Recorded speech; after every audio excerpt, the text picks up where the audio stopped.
Hello and welcome to week 8 in the psychology of personality. In fact, here at KVCC, we're on spring break, so I only have you to worry about this week, so this is great.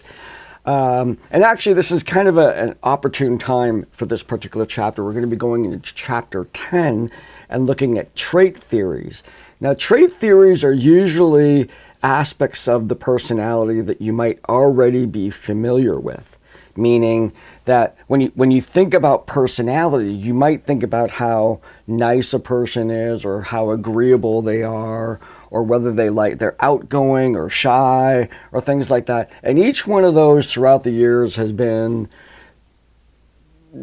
looked at in various ways to produce the trait theories and the trait tests that we have in personality today. So I'm going to be introducing you to 3 different ones.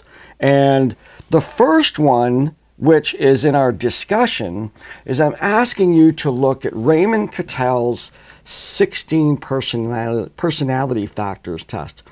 Now, Raymond Cattell's construction of this test is typical of Cattell's work, which involved essentially looking at all the words in our dictionary that have to do with personality, having people rate them, and then he did correlations to see which groups of words actually were similar to each other, and when got similar ratings, like everybody who got high on outgoing also got rated up on fun. So he did all the analysis, it's called factor analysis, and he created 16 different areas of personality that he measures on his personality test. Just a lot of math involved in creating that particular assessment.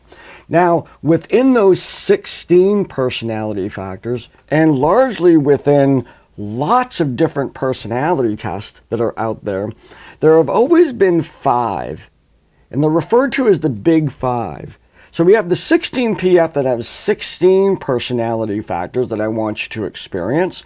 And then there's the Big 5, which is sort of the modern sort of summary of trait theories and all the personality tests. When you go to all the different personality tests, they almost always have these 5. So they're considered the Big 5, and they're a Big 5 test. Now, it's easy to remember the traits that are covered within the Big 5 because the beginning letters spell the word ocean. So the first one is openness to experience. The second is conscientiousness.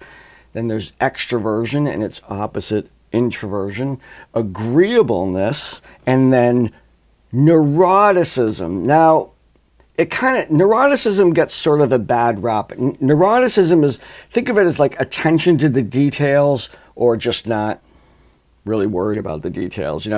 Neurotic individuals, that word has a rich psychoanalytic history. We don't have to apply that here. The last of the theories is Gordon Alport's theories, and what he did is he took a whole bunch of words that discuss very similar to what Cattell did, but way less math. And what he said is that of all these words that describe personality, there are categories into which we could put those words. We select the ones that identify us, and then among those, we'll say that some of them are what Gordon talked of as cardinal traits, meaning they are very defining of who we are. We simply cannot see ourselves in existence without those. And then we move into central dispositions.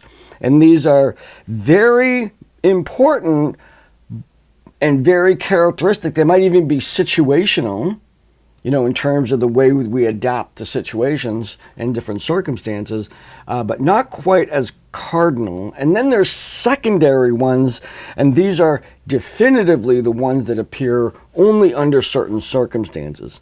So his theory was not so much that we would have individual measures of these like we would get in the trait theories. All the trait theories will say this is a trait and this is how much of it you have. This one says this is a trait and how important is it? So it doesn't measure how much you have of it. Now this chapter, I said that sort of serendipitous we're talking about this. During my break at KV, I decided to enroll in a course. So I'm taking a course this week to become certified for the Myers-Briggs personality inventory, to be able to administer that. And so I'm going to be learning about a type theory. And this is not in the content, I'm making this up. This is not part of the chapter. One of the differences between a type theory and a trait theory is that you're not measuring how much of a particular thing. In the Myers-Briggs, you're looking at 4 dimensions of opposite traits. There's one or the other. It's a pretty forced decision in terms of what, if you've had any interpretation with that before, any experience with that before, it gives you 4 letters.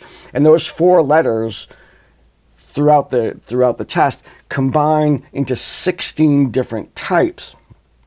And the traits interact with each other to produce a unique set of personality that we call the Myers-Briggs type.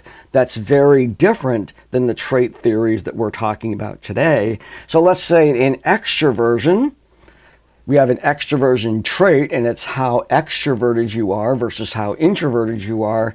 In the Myers-Briggs, you can be either one, but there's one that you're going to prefer most of the time. And the degree to which you score that way is the degree to which you will probably prefer. It's not how much extroversion you have, it's how preferential you are to being extroverted. At no time in the Myers-Briggs does it say that you can't be introverted or introverted people can't be extroverted. It's which one do I feel most comfortable with, and under most circumstances, which way am I going to go in terms of dealing with energy. That's that theory. I'm not even sure I don't think it exists within this course, so I'll have to do that next time I teach the course. So your focus, of course, is chapter 10, looking on trait theories. There's a discussion and assignment. The discussion looks at the 16 PF and also looks at the big 5. And in the discussion, in the assignment, I'm having you look at Gordon Alport's list and determining a set of cardinal and then central dispositions and secondary dispositions. Each of these playfully looking at your personality, looking at these particular measures. None of these are geared toward revealing any abnormal personality traits. That is the purview of one of my favorite tests to talk about, simply because it rolls off the tongue, the Minnesota Multiphasic Personality Inventory, the MMPI. It's just a wonderful phrase, isn't it? Say that at a cocktail party. Don't say that you had to take it, but anyway, that particular test asks questions that the results will reveal abnormal personality. The 16 PF, the Myers-Briggs, the big 5, and Gordon Alport's do not result in any diagnosis. So you can free yourself from that. All the personalities are okay, and certainly all the personality traits and all the personality types have their place in our lives. So enjoy this chapter. I will see you in the discussion boards. I will be in this training for 4 days straight. So it's a pretty intensive training, so I won't be online during the day. I'll just go in the evening and in the mornings. And so I'll interact with you there. If you have any questions, of course, send me an email or post it in the discussion boards. That's even better. And have a great week. It's a great week to talk about personality traits.